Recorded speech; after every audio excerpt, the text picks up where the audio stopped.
Γεια σας, σε αυτό το βίντεο θα δούμε το σχέδιο και την υποζωγράφηση, το underpainting, και θέλω να πω ότι αυτό είναι το πιο σημαντικό βήμα από τις φωτογραφίες που μου στέλνετε στο Facebook ειδικά, ότι πολύ χάνετε το σχέδιο. Βιάζεστε να πάτε στο χρώμα, ενώ το χρώμα δεν είναι τόσο σημαντικό. Σημαντικό είναι το σχέδιο.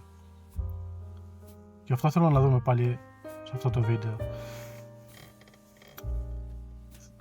Θα πάρετε χρόνο όσο χρειάζεται, δηλαδή για να το περίσετε σωστά. Αν χρειάζεται κάποιος μισή ώρα για να παρήσει το σχέδιο του σωστά, να πάρει μισή ώρα. Αν χρειάζεται 1 ώρα, 2 ώρες, 3 ώρες να τις πάρει και αυτές, μην βιάζεστε. Γιατί σχεδόν το 99% να πω, να μην πω το 100% από τις φωτογραφίες που μου στέλνετε, το σχέδιο το έχετε χάσει. Βιάζεστε να πάρετε το χρώμα και χάνετε την ουσία. Θα πάρετε το χρόνο σας, δείτε το αυτό στο βίντεο μέχρι το τέλος και κάντε το σαν άσκηση. Κάντε το σαν άσκηση. Θα πατήσουμε το σχέδιο όμως προσεκτικά με ένα σκούρο χρώμα, είτε μαύρο θέλετε, είτε χοντροκόκκινο θέλετε, είτε σιένα θέλετε, ό,τι σας βολεύει. Έτσι κι αλλιώς θα χαθεί. Εμένα με βολεύει να βάζω σιένα με λίγο μαύρο ή χοντροκόκκινο με λίγο μαύρο. Θα πατήσετε τα μάτια σωστά, τη μύτη, το στόμα, να είναι η έκφραση σωστή. Να μην είναι στραβά τα μάτια. Και θα δούμε στην υποζωγράφηση ότι το αποτέλεσμα, γι' αυτό σας έχω πει και άλλες φορές για την υποζωγράφηση ότι βοηθάει πάρα πολύ, το αποτέλεσμα της εικόνας φαίνεται πριν μπει χρώμα. Για να το δούμε τώρα. Τώρα εδώ έχω περάσει μόνο τις βασικές γραμμές και τώρα αρχίζω να βάζω λίγο σκιές με πιο αραιωμένο χρώμα από αυτό που το πάτησα. Γι' αυτό φαίνεται πιο καφέ, ενώ το άλλο φαίνεται σαν μαύρο στην οθόνη. Δεν είναι μαύρο. Απλά ήταν πιο δυνατό, είχε πιο πολύ χρώμα μέσα, πιο πολύ σκόνη. Κάνουμε τις πρώτες σκιάσεις στα ρούχα, στα μαλλιά γύρω-γύρω. Εδώ βλέπουμε το πρότυπο είναι ο Χριστός Μέγας Αρχιερέας από Κρητική Σχολή, που πάρα πολύ παλιό πρότυπο και πανέμορφο κιόλας. Πιο πολύ θα το ξέρετε λογικά, θα την έχετε δει την εικόνα, την πρωτότυπη.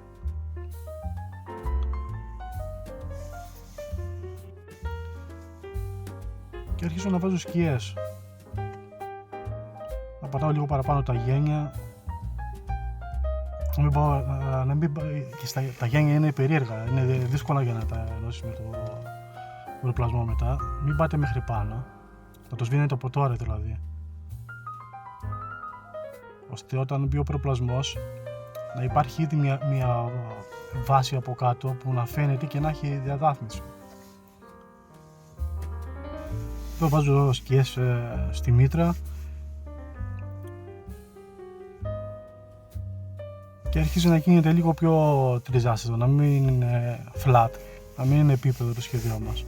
Βάζω λίγο σκιές εκεί που θα μπουν στη μύτη, στα φρύδια από κάτω, στα βλέφαρα εκεί πέρα, στο λαιμό του που είναι το πιο σκιερό μέρος, όχι από εκεί που θα μπει το φώτισμα, στα ρούχα εκεί που κάνουν πτυχώσεις.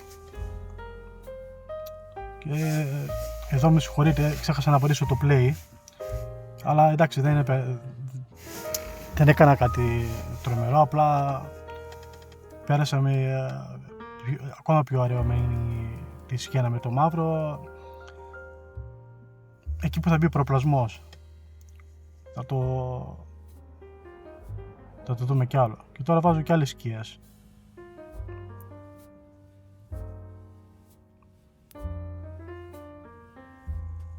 Και η εικόνα αρχίζει να φαίνεται από τώρα, δηλαδή πριν μπει χρώμα, αρχίζει να φαίνεται ότι θα στέκεται μετά.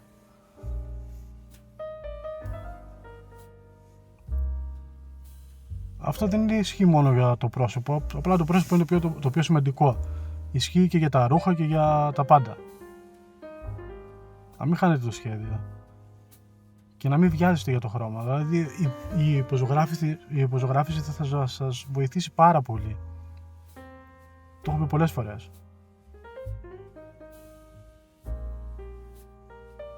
πάρτε λίγο χρόνο. Εμένα αυτό εδώ το βίντεο είναι 10 λεπτά και κάτι. Στην πραγματικότητα μου πήρε περίπου 1,5 ώρα αυτή η υπόθεση για να το φτιάξω. Μέχρι εκεί που θα δούμε, μέχρι το προπλασμό δηλαδή. Αν εμένα μου πήρε 1,5 ώρα, που το κάνω 14 χρόνια αυτό, σε κάποιον άλλο που το κάνει 30 μπορεί να το πάρει 3 τέταρτα, ξέρω εγώ. 1 ώρα, μισή ώρα, δεν ξέρω. Σε εσάς που ξεκινάτε, πρέπει να σας πάρει ώρες, πολλές ώρες. Να το κάνετε συνειδητά.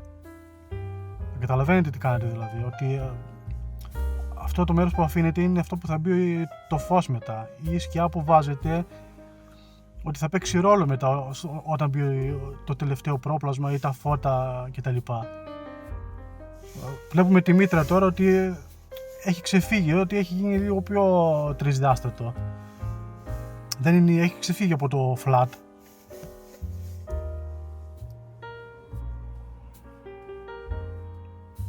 Εδώ περνάω ένα προπλασμό, δεν είναι ο τελικός προπλασμός αυτός. Απλά πέρασα μια όχρα με λίγο σχένα μέσα.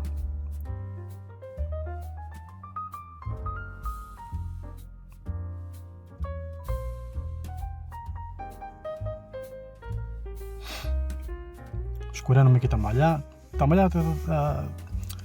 Στα μαλλιά θα βάλετε λίγο χοντροκόκκινο με λίγη όχρα ή λίγο σιένα μέσα άμα θέλετε.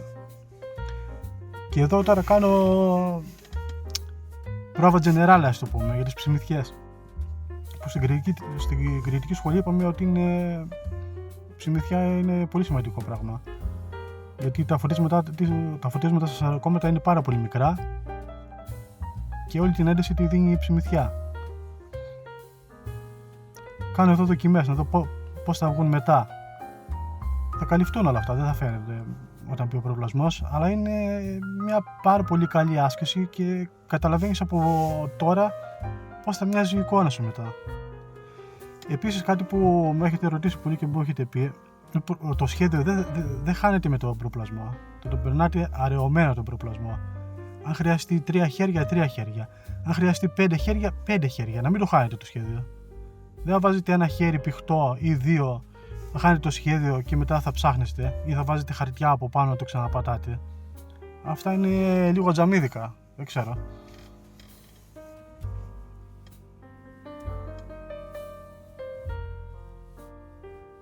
Αυτό εδώ έχει πορτοκαλί ερκολάνο μέσα και όχρα και σχένα γιατί η μήτρα.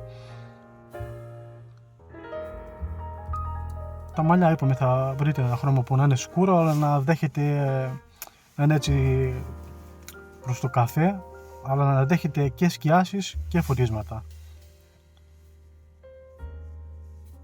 Και βλέπετε στα μαλλιά ήδη οι σκιές και τα γραψίματα φαίνονται. Τώρα εδώ εγώ περνάω λίγο κινάβαρη, το οποίο θα χαθεί, απλά θολώνω τα όρια, τις ενώσεις. Και κάνω και λίγο ζέσταμα, ας το πούμε, για το τι θα γίνει μετά στο χρώμα. Και τώρα περνάω τον προπλασμό. Ο προπλασμός, θα σας είπαμε, συνήθως είναι, συνταγές ακριβώς δεν έχω, αλλά είναι όχρα, λίγο κινάβαρη χοντροκόκκινο και λίγο μαύρο. Θα το περάσετε όσα χέρια χρειαστεί. Θα ξεκινάτε με πολύ αραιωμένο χρώμα για να μην χάνετε το σχέδιο.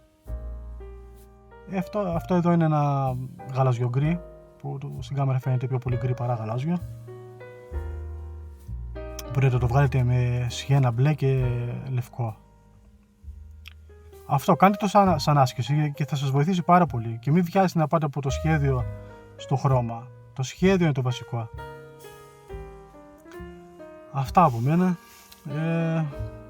Τώρα θα δούμε πώς θα το συνεχίσουμε αυτή την εικόνα. Ή σε live ή σε άλλο βίντεο. Θα δω αναλόγως στο χρόνο που έχω. Και να πω ότι όποιος θέλει να στηρίξει το κανάλι για να συνεχίσουμε τα βίντεο πιο συχνά ή πιο καλά, μπορεί να γίνει μέλος ή να κάνετε ένα σχόλιο, ένα like. Όλα αυτά βοηθάνε το κανάλι και βοηθάει και εμένα να συνεχίσω.